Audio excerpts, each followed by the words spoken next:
शीदे को पूरी रात मच्छरों ने बहुत परेशान किया। शीदे का दिमाग घूमा। शीदे ने जहर पी लिया और बोला, अब काटो सालो, सब के सब मरोगे। फकीर ने घर के सामने आवाज लगाई, बहन रोटी दो, भूखा हूँ। अंदर से आवाज आई, तेरी बहन मैके गई हुई है, आज तेरा बहनोई भी भूखा है। बीवी, अगर मैं वक़्त होती तो लोग मेरी कितनी कदर करते। शोहर, फिर तो लोग तुम्हें दूर से ही देखकर डर जाते। बीवी, वो क्यों। शोहर, लोगों ने कहना था, वो देखो हमारा बुरा वक़्त आ रहा है।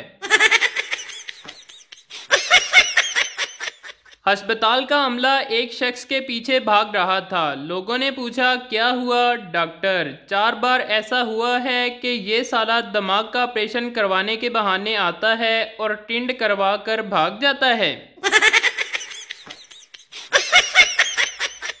एक चर्सी के घर रात 3 बजे बेटा पैदा हुआ। पैदा होते ही चर्सी ने एक थप्पड़ मारा। बीवी ने गुस्से से कहा, बच्चों को कोई ऐसे मारता है। चर्सी बोला, ये पहली रात 3 बजे घर आया, जब जवान होगा तब कितने बजे आया करेगा।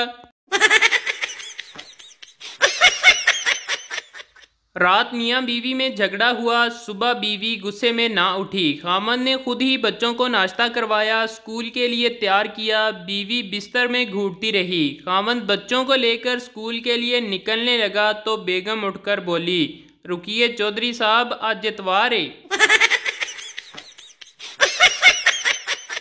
शेख दुकानदार से, टूथब्रश देना, मेरे ब्रश का एक बाल टूट गया है। दुकानदार, शेख साहब, एक बाल टूटा है तो नया ब्रश क्यों ले रहे हो। शेख बोला, जो बाल टूटा था वो आखिरी था। एक सरदार पाँव में रस्सी बांध रहा था। किसी ने पूछा, क्या कर रहे हो। सरदार, खुदकुशी। आदमी, वो तो गले में रस्सी पहनकर होती है। सरदार, वहां ही डालकर कर रहा था, मेरा तो सांस ही रुक गया। एक आदमी कब्र पर बैठा हुआ था। रात चलते हुए एक मुसाफिर ने पूछा, डर नहीं लगता कब्र पर बैठे हो। आदमी, डरने की क्या बात है, अंदर गर्मी लग रही थी तो मैं थोड़ी देर के लिए बाहर आ गया। पड़ोसी, यार तेरे घर से रोज हंसने की आवाज़ें आती हैं, इस खुशहाल जिंदगी का राज क्या है। आदमी, मेरी बीवी मुझे रोज फेंक फेंक कर जूतियां मारती है, अगर लग जाए तो वो हंसती है, अगर ना लगे तो मैं हंसता हूँ। टीचर, आई लव यू किसने ईजाद किया। पप्पू, चाइना ने। टीचर, वो कैसे। पप्पू, क्योंकि इसकी ना तो कोई गारंटी है और ना कोई वारंटी, चले तो चांद तक, ना चले तो शाम तक। एक आदमी 500 का नोट लेकर बैंक गया। कैशियर ने बोला, ये जाली नोट है। आदमी बोला, जमा मेरे अकाउंट में होगा, आपको क्या तकलीफ है। मासी, मालकन मुझे 10 दिन की छुट्टी चाहिए। मालकन, तू 10 दिन छुट्टी पर जाएगी तो तेरे साहब का खाना कौन बनाएगा, इन्हें दवाई कौन देगा, इनके कपड़े कौन धोएगा, इनका बिस्तर कौन लगाएगा। मासी ने शर्माते हुए बड़े प्यार से कहा, मालकन अगर आप इजाज़त दें तो मैं साहब को साथ ले जाऊं। शेख मरते वक़्त, बेगम तुम कहाँ हो। बेगम, आपके पास। शेख, और मेरे बच्चे कहाँ हैं। बेगम, वो भी आपके पास खड़े हैं। शेख, तो फिर साथ वाले कमरे का पंखा क्यों चल रहा है, बिल तुहाडा प्यो देगा। ट्रेन में एक मच्छर चाइनीज के हाथ पर बैठा तो उसने उसे पकड़कर खा लिया। फिर एक और मच्छर बराबर में बैठे हुए पाकिस्तानी के हाथ पर बैठा तो पाकिस्तानी ने मच्छर पकड़ा और चाइनीज से बोला, 50 रुपए में खरीदेगा क्या। मिरासी का बेटा, अब्बा मैंने सुना है कि माँ बाप को देखो तो बहुत सवाब मिलता है। बाप, कुत्ते दिया पुत्रा, जिस तरह तुम छुप छुप कर देखते हो इस तरह गुनाह मिलता है। एक सरदार अपने घर की बिल्ली से तंग आकर उसे कहीं छोड़ आया। घर आया तो बिल्ली इससे पहले घर पहुंच चुकी थी। वो बिल्ली को फिर कहीं दूर छोड़ आया और घर फ़ोन करके पूछा, बिल्ली घर पहुंच गई है या नहीं? बीवी ने कहा, पहुंच गई है। सरदार बोला, इस कमीनी से बोलो मुझे आकर ले जाए, मैं रास्ता भूल गया हूँ। फ़कीर, मैनू खाण वास्ते कुछ दियो। शेख, कल वाला सालन खा लेगा? फ़कीर, हाँ खा लवांगा। शेख, चल फिर मेरा पुत्र कल नू आवी। ये उस दिन का वाक़या है जब अब्बा जी ने मुझे बहुत मारा कूटा था। हुआ कुछ यूँ था कि अब्बा जी ने मुझे बिजली का बिल जमा करवाने भेजा और मैंने उन पैसों से लॉटरी का टिकट ख़रीद लिया जिसमें गाड़ी इनाम में रखी गई थी। जब घर पहुंचकर अब्बा जी को सूरत हाल बताई तो बहुत मार पड़ी, लेकिन अगले दिन जब सुबह सुबह सब सोकर उठे तो दरवाजे पर खड़ी गाड़ी देखकर सबकी चीखें निकल गईं।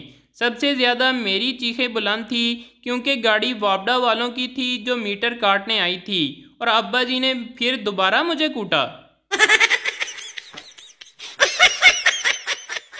पठान एक घर में चोरी करने गया। तिजोरी पर लिखा था, तिजोरी को तोड़ने की ज़रूरत नहीं, स्टार 440 लगाओ और सामने वाले लाल बटन को दबाओ, तिजोरी खुल जाएगी। जैसे ही बटन दबाया अलार्म बजा और पुलिस आ गई। जाते वक्त पठान मालक मकान से बोला, खुदा का कसम आज इंसानियत से मेरा एतबार उठ गया है। मैं अकेला बैठकर न्यूज़ सुनूं तो आलू महंगे हो गए, पेट्रोल महंगा हो गया। जब अब्बू के साथ बैठकर ख़बरें सुनूं तो रिक्शे वाले की बेटी ने बोर्ड में टॉप किया है और फिर अब्बू की एक नज़र मेरे पर और दूसरी नज़र जूती पर। अफसोसनाक खबर, लाहौर में 17 साला नौजवान ने जेब खर्च ना मिलने पर पंखे में रस्सी डालकर उसे नीचे उतारा और कबाड़ी को बेच दिया। शेख साहब ने अपनी नई कार दफ्तर के बाहर रोकी। अभी इसने कार का दरवाज़ा खोला ही था कि एक ट्रक ने ऐसी ज़ोर की टक्कर मारी कि कार का दरवाज़ा दूर जा गिरा।